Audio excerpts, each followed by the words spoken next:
Hello guys, ഇന്നൊരു college vlog ആയാലോ. അപ്പോൾ ഇന്ന് ഞാൻ കോളേജിലൊക്കെ പോയി അവിടെ പഠിച്ചു. പിന്നെ ഫ്രീ പീരീഡ് ആയപ്പോൾ ഞങ്ങളെല്ലാവരും കൂടി ഇന്ന് ഇമ്പോസ്റ്റർ ചാലഞ്ചൊക്കെ കളിച്ചു. അത് കഴിഞ്ഞ് പിന്നെ ഞാനിങ്ങനെ എൻ്റെ പ്രഭുവിൻ്റെ അടുത്ത് ഇങ്ങനെ എന്താണ് ഇന്നത്തെ പരിപാടി, പരിപാടിയെ കുറിച്ച് പറയാനുള്ളത് അതൊക്കെ അവിടെ എന്തൊക്കെയോ ചോദിക്കാൻ അവിടെ എന്തൊക്കെയോ പറയുന്നുണ്ടായിരുന്നു. ഞാൻ കോമഡി ആയതുകൊണ്ട് ഫുൾ ചിരിയായിരുന്നു. അതെല്ലാം കഴിഞ്ഞ് പിന്നെ ഞങ്ങൾ ഫുൾ ഉച്ചയ്ക്ക് ഗ്രൗണ്ടിലായിരുന്നു. എന്താണെന്ന് വെച്ച് കഴിഞ്ഞാൽ ഞങ്ങളുടെ കോളേജിൽ ഇന്ന് ഫൈൻ ആർട്സിൻ്റെയും അതേപോലെ ഫോട്ടോഗ്രാഫി ക്ലബിൻ്റെയും ലോഗോ റിലീസിംഗ് ആണ്. ആൻഡ് ദെൻ ആരംഭിൻ്റെ പോസ്റ്റർ റിലീസിംഗ് ആയിരുന്നു.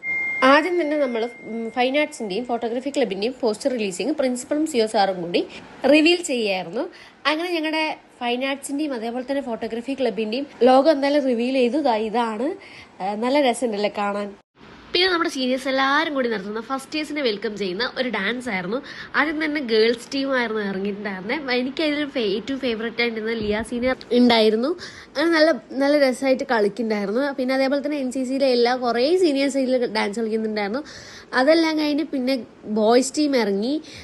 ബോയ്സ് ടീമിൻ്റെ നല്ല സൂപ്പർ ഡാൻസ് ആയിരുന്നു. അവർ നല്ല കോമഡി സോങ് ഒക്കെ എടുത്ത് നല്ല ഡാൻസ് ആയിരുന്നു. അതിലും സീനിയർ ഉണ്ടായിരുന്നു, അശ്വിൻ സീനിയർ. നല്ല അടിപൊളിയായിട്ട് അശ്വിൻ സീനിയർ കളിച്ചു. അത് കഴിഞ്ഞിട്ട് ബൈക്ക് റാലി ആയിരുന്നു. പക്ഷെ ആദ്യം തന്നെ ഒരു ചേച്ചി വന്ന് ബൈക്ക് ഓടിയപ്പോൾ എല്ലാവരും ഒന്ന് ഞെട്ടിപ്പോയിട്ടോ. അതിനുശേഷം കുറേ ബോയ്സ് ഇറങ്ങിയിട്ടുണ്ടായിരുന്നു. നല്ല രസമായിരുന്നു എന്തായാലും. പിന്നെ അതിനുശേഷം ഇനി എല്ലാവരും കാത്തിരിക്കാൻ പോകുന്നത് നമ്മുടെ ആരംഭിൻ്റെ ഫ്രഷേഴ്സിൻ്റെ പോസ്റ്റർ റിലീസിംഗ് ആണ്. അങ്ങനെ ഗൈസ്, ഇതാ പോസ്റ്റർ അങ്ങനെ റിവീൽ ചെയ്തിരിക്കുന്നു. നല്ല രസമുണ്ടല്ലേ. എന്തായാലും കഴിഞ്ഞ പ്രാവശ്യത്തെക്കാളും ഭയങ്കര അടിപൊളിയാക്കി ചെയ്തിട്ടുണ്ട് ഇപ്രാവശ്യം. ഒത്തിരി രസമുണ്ടായിരുന്നു. ക്രൗഡ് കാണുന്നുണ്ടോ നിങ്ങൾ? എന്തായാലും ഒരു ക്രൗഡാണ് SNGC കോളേജിൽ. പിന്നെ അതിന് ശേഷം ഞങ്ങൾ തിരിച്ച് വീട്ടിൽ പോയി. ഇന്നത്തെ വ്ളോഗ് ഇത്രയേ ഉള്ളൂ. അടുത്ത വീഡിയോയിൽ കാണും വരെ ബൈ.